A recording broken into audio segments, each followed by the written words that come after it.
ways that we can make more accessible mental health services. So to start, in this presentation, I'm going to be addressing three things: the problem, the challenges, and the solution. So the problem, to start, is mental health services are not accessible for everyone who needs them. So if that's true, who are mental health services for? There are a lot of different types of mental health services. Things like helplines, those are usually for everyone or anyone who has a phone. So people who don't have access to phones or have access to the internet to find these phone numbers to call won't be able to get this help. So possibly people who are living on the street or younger adolescents who might not have a phone or have access to a phone.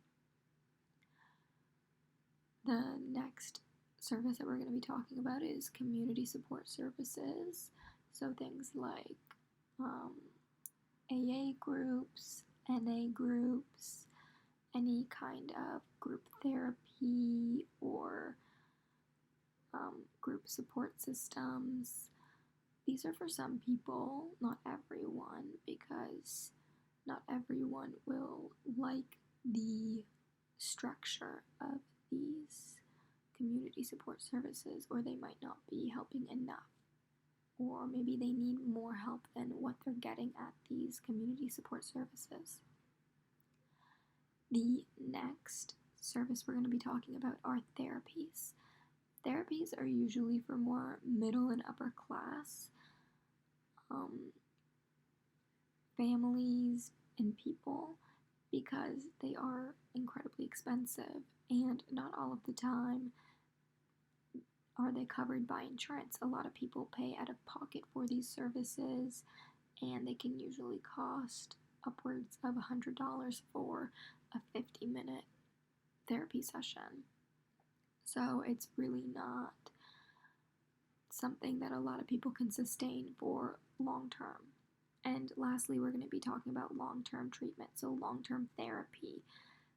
For therapy to work, you need to be with your therapist for a long time because you need to build a foundation with them. They need to understand your life, and they need to learn your childhood to understand the way that you are.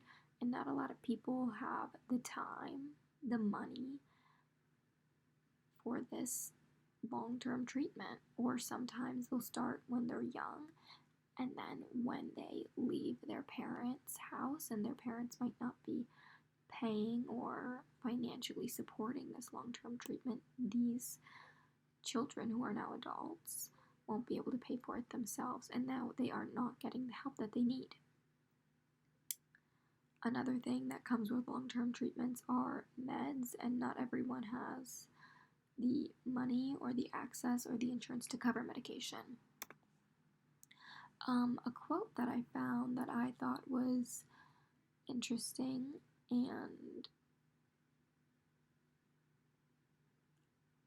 made a lot of sense for my presentation is this one by Glenn Close. It's, "What mental health needs is more sunlight, more candor, and more unashamed conversation," which I agree with, and I think that if we were able to do this, then we wouldn't have so much stigma and negative stereotyping around mental health, and a lot more people would get the help that they need. So, we're going to start talking about the challenges to making mental health services more accessible. I divided this into 3 different challenges: cost, location, and stigma. To start, cost.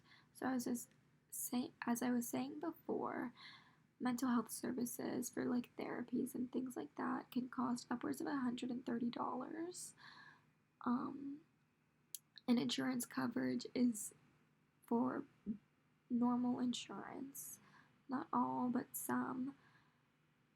Insurance coverage is $400 to $15, which would only cover about 2 to 8 therapy sessions, which, as I said before, for therapy to work and for it to work long term, you need to practice therapy and you need to keep going to appointments, and it can't just be 2 to 8 sessions. You need a lot more than that. You usually are in therapy for years and not just 2 to 8 sessions, because it takes a lot longer to fix a problem than some people might think.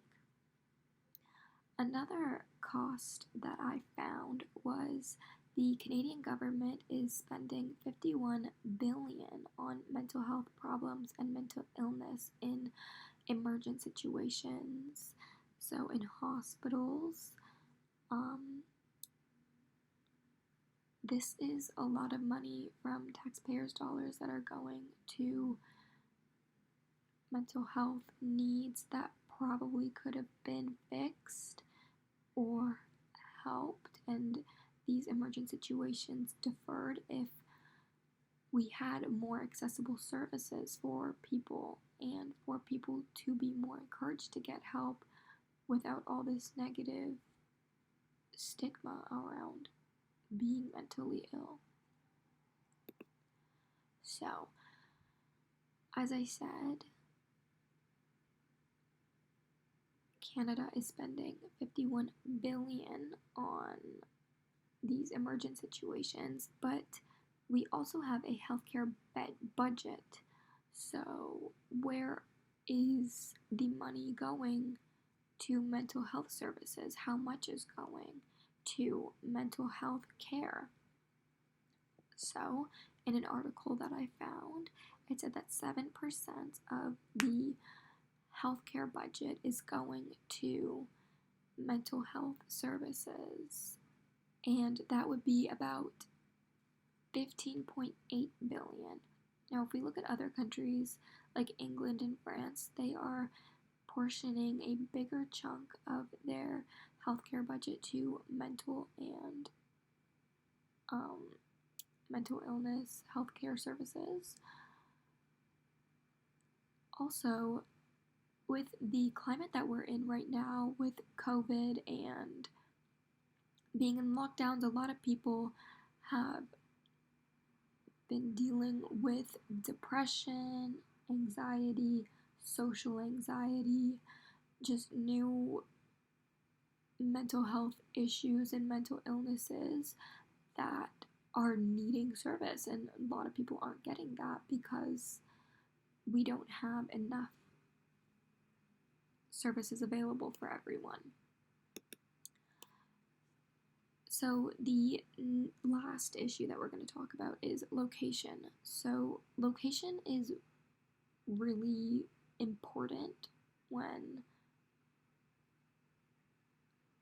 talking about who is getting these services. So people in rural areas are not usually having the same access to mental health services as urban areas do or suburban areas do.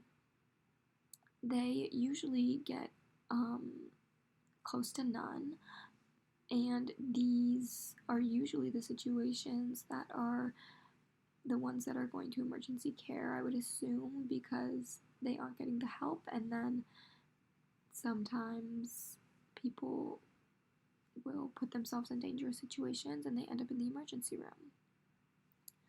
Unfortunately, we don't have enough access in these rural communities or enough people trained to help people in rural communities. And I think that by finding a solution to this, we can help a lot of people in these areas.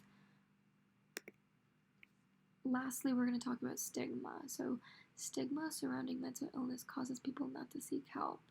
And this is people everywhere, not just in Canada, it's everywhere. So, not seeking help can lead to suicide and unhealthy coping mechanisms that can be very dangerous and that can land you in the hospital, either in a psych ward or in an emergency room, or sometimes people will decide to make not the best choices and can even end up incarcerated, and that all goes into cost because it is our government and our taxpayer dollars going to the healthcare and the incarcerated, everything together. If these people are getting the help that they need and aren't so ashamed of getting the help that they need, we would be able to help a lot of people save money, and a lot of people would just be better off. So we're going to talk about solutions now. So how are we able to fix cost, stigma, and location? So the things that I came up with are, first, therapies, so creating more affordable therapies and other mental health services. So if we had therapies maybe that were online, or maybe some type of call to your house therapist for appointments, maybe then people in our rural communities would be getting more help, and also making it not as expensive, or having some type of better insurance coverage for these services would really help. Creating awareness to decrease the stigma and help make people less ashamed of needing help. No one should ever be ashamed of not being okay, because a lot of people go through this. These people are not alone, and everyone wants you to get better. And I think that by creating a lot more awareness, it'll help a lot of people, especially our youth right now, especially in the climate with COVID. I think a lot of youth have missed out on a lot of school and a lot of social interactions, and it's causing a lot of our adolescents to become depressed, anxious, having social anxiety. Lastly, we're going to talk about opportunities.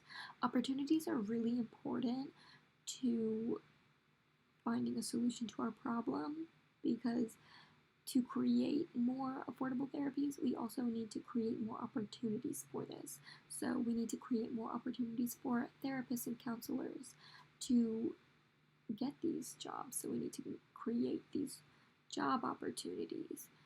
We need to train therapists and counselors to deal properly and know how to properly help the people in our rural communities, or minorities, our LGBTQ plus, and our indigenous communities. All of these communities are different, and our therapists and counselors need to be properly trained to help these communities. I think that these three solutions all put together can create a lot of change. We can create a lot more accessible mental health services, and we will be able to save money while also helping a lot of people. Thank you for listening, and I hope that you learned something during this presentation. Okay. Hi, my name is Taylor. I'm going to be presenting